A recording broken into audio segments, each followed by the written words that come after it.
오늘 말씀의 제목은 내 삶의 구심점입니다. 구심점. 구심점의 의미가 무엇일까요? 운동의 중심 또는 중심적 역할을 하는 사람, 단체, 사상 등을 비유적으로 이르는 말이라고 합니다. 젠버스 목사님은 삶의 구심점을 예수님의 속죄에 두라고 말씀하십니다. 우리는 왜 삶의 구심점을 예수님의 속죄에 둬야 하는 걸까요? 오늘 묵상을 통해 그 해답을 얻기를 원합니다. 오늘 본문 말씀 요한복음 14장 13절을 제가 다시 한번 읽어드리겠습니다. 너희가 내 이름으로 무엇을 구하든지 내가 행하리니 이는 아버지로 하여금 아들로 말미암아 영광을 받으시게 하려 함이라. 아멘. 오늘 묵상 시작을 중보기도에 대해서 중보기도의 중요성을 말씀하십니다. 특히 오늘 묵상 전체적으로 보면 우리에게 던져지는 질문이 아주 많습니다. 그 질문에 같이 각자가 대답해 보며 말씀을 이해해 나가면 좋을 것 같습니다. 첫 번째 질문은 중보기도를 이야기하면서 시작을 합니다. 사람에게 보이지 않는 내적 사역을 충실히 이루고 있습니까? 중보기도에는 덫도 없고 극단 및 교만의 위험도 없습니다. 사람에게 보이지 않는 내적 사역이란 무엇입니까? 바로 기도입니다. 특히 중보기도, 그 중보기도를 언급하며 중보기도를 할 때 오늘 말씀처럼 내 이름으로 기도하라고 합니다. 왜입니까? 바로 우리 주님이 중보자이시기 때문입니다. 내 의와 내 노력이 아닌 주님의 이름으로 무엇이든지 구하면 주님이 행하신다는 것입니다. 그러면 우리의 구하는 것이 어떤 것이든지 그리고 그 분량이 얼마나 되든지 주께서 응답해 주시겠다는 것입니다. 그러므로 우리가 무슨 문제가 있든지 어떠한 것들이 필요할 때에 기도해야 하는 이유가 바로 여기에 있는 것입니다. 주께서 응답해 주신다는 믿음을 말하고 있는 것입니다. 우리 세움누리교회 단톡방에도 기도 제목들이 많이 올라옵니다.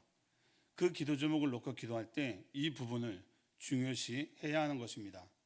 우리의 기도에 응답하시는 하나님을 믿고 주님의 이름으로 기도할 때 응답해 주신다는 것입니다. 그래서 우리의 모든 공예배나 또 어떤 모임이나 그리고 식사 기도할 때도 마무리에는 예수 그리스도의 이름으로 기도합니다 하는 것입니다.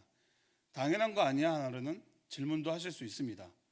우리에겐 당연하지만 이 고백이 나오기까지 오랜 시간이 걸리는 사람들도 있습니다. 예수님의 이름으로 기도한다는 게 쉽지 않은 분들이 있다는 것입니다. 다시 돌아와서 그리고 기도한 후에는 의심하지 말라는 것입니다. 예수님이 말씀하십니다. 내 이름으로 구하라. 그럼 내가 행하리니. 예수님의 확고한 의지를 나타내고 있는 것입니다. 예수님이 하시겠다는데 우리가 의심한다는 것입니다. 기도한 후에는 주님께 전적으로 맡기는 우리 성도님들 되시기를 기도합니다. 또 이어서 질문을 하십니다. 영적인 삶을 부실하게 내버려 두고 있습니까? 아니면 주님의 속죄를 당신의 모든 삶의 중심에 두고 있습니까? 예수 그리스도께서 당신의 삶의 모든 분야를 다스리고 계십니까? 우리 성도님들은 어떻습니까? 여러분들의 삶의 모든 분야를 예수님께서 다스리고 있습니까? 아멘 하셔야 합니다. 그런가 하고 고민하고 있다면 어서 빨리 예수 그리스도의 속죄를 여러분의 구심점에 두어야 합니다. 이렇게 영적인 삶을 부실하게 두지 말라는 것입니다. 삶의 모든 분야, 삶의 예배가 되어지는 삶을 살아야 한다는 것입니다. 우리가 좋아하는 찬양 중에 삶의 예배라는 찬양이 있습니다. 그 가사의 앞부분을 보게 되면 보여지는 예배가 아닌 마음으로 드리는 예배, 노래하는 찬양보다 삶으로 고백되는 예배, 나를 위한 예배 아닌 주님 뜻을 향한 예배, 내 마음과 정성을 다해서 주 앞에 드려지는 예배. 우리의 삶이 예배가 되어져야 하며 예수 그리스도의 속죄를 구심점으로 두는 삶을 살아가야 하는 것입니다. 위의 질문을 다시 한번 드려봅니다. 영적인 삶을 부실하게 내버려 두지는 않으십니까? 우리의 삶 가운데 육적인, 세상적인 일에는 최선을 다하며 살아가고 있지는 않으십니까? 아니면 그래도 크리스찬으로 욕먹지 않게 노력하면서 살아가고는 있지만 그 안에 예수님이 있으십니까? 그 안에 예수님이 내주하시고 내 삶을 이끌어 가시는 걸 느끼시는지를 질문하고 있는 것입니다. 젠버스 목사님은 내 삶의 구심력이 되는 그분을 깨닫기 위해 많은 시간을 들여야 한다라고 말씀하시면서 요한복음 15장 7절을 말씀하고 계십니다. 요한복음 15장 7절을 제가 읽어드리겠습니다. 너희가 내 안에 거하고 내 말이 너희 안에 거하면 무엇이든지 원하는 대로 구하라. 그리하면 이루리라. 이 말씀을 세번역 성경으로 다시 한번 읽어보겠습니다. 너희가 내 안에 머물러 있고 내 말이 너희 안에 머물러 있으면 너희가 무엇을 구하든지 다 그대로 이루어질 것이다. 이 말씀에서 중복적으로 얘기하고 있는 단어가 있죠. 바로 거하면입니다. 거하면이란 말은 주님과 동행하는 시간, 그만큼 시간이 필요하다는 것입니다. 이렇게 예수님이 내 안에 거하는 시간이 쌓이다 보면 말씀이신 예수님께서 그 가운데 거하는 사람들이 무엇이든지 원하는 것을 구하면 하나님께서 그대로 이루실 것이라는 약속 또한 받았음을 보여줍니다. 다시 말해 말씀이 그 마음 가운데 있는 자들이 구한다면 그 구하는 것이 무엇이든지 구하는 대로 응답될 것이라는 기도의 능력에 대한 신실한 약속인 것입니다. 하지만 우리의 기도가 기도하는 대로 응답되는 것은 아닙니다. 그렇죠? 즉 너희가 내 안에 거하고 내 말이 너희 안에 거하면이란 또 다른 표현으로 예수님과 연합한 자들을 향한 주님의 신뢰를 나타내고 있는 것으로 볼 수 있습니다. 예수님과 연합한 성도들의 특징은 무엇일까요? 첫째로는 먹든지 마시든지 무엇을 하든지 다 하나님의 영광을 위해서 한다는 것입니다. 둘째는 살아도 주를 위해서 살고 죽어도 주를 위해서 죽는다는 것입니다.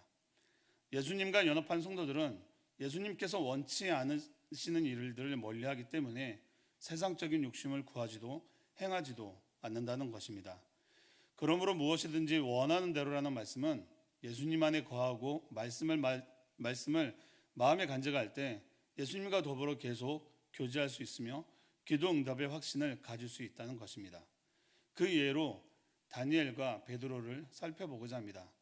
다니엘의 믿음은 우리가 잘 알듯이 하나님을 경외하는 사람이었습니다.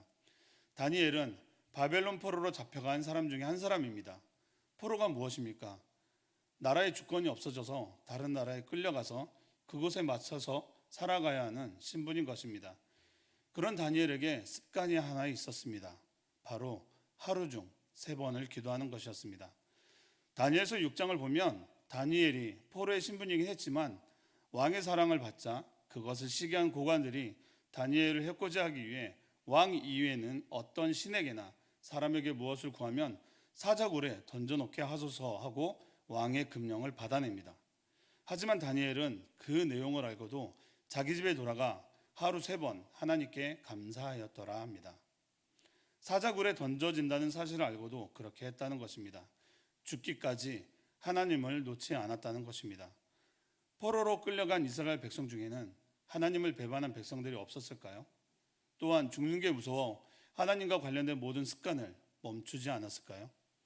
하지만 다니엘과 그 세 친구는 하나님을 끝까지 믿고 경외하였다는 것입니다.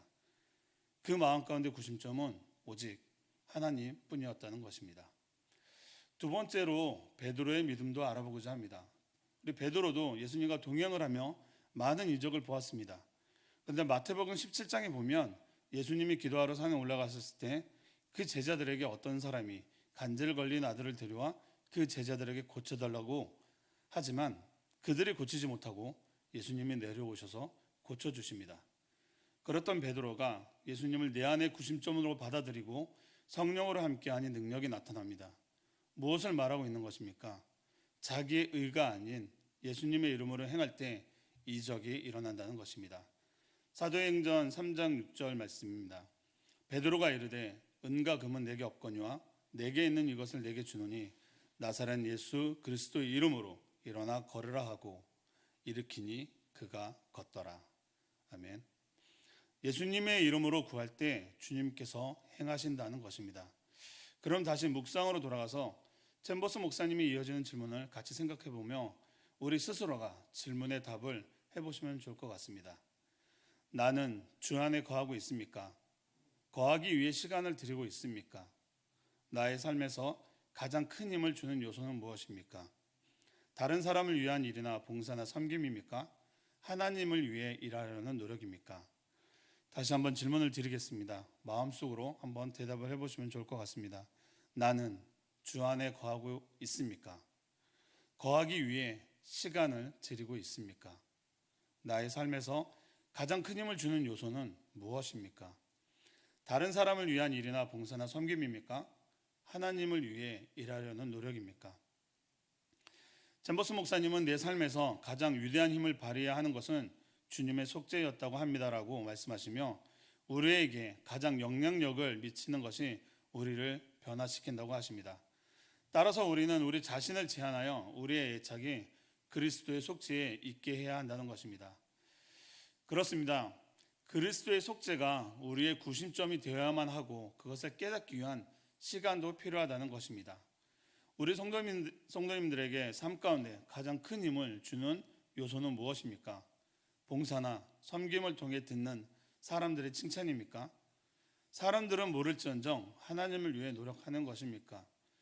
그리고 하나님 안에 거하기 위해 시간을 내어 드리십시오. 그러면 그 시간이 흘러 내 마음속에 예수 그리스도의 속죄가 구심점으로 자리 잡고 있을 겁니다. 저도 여러분도.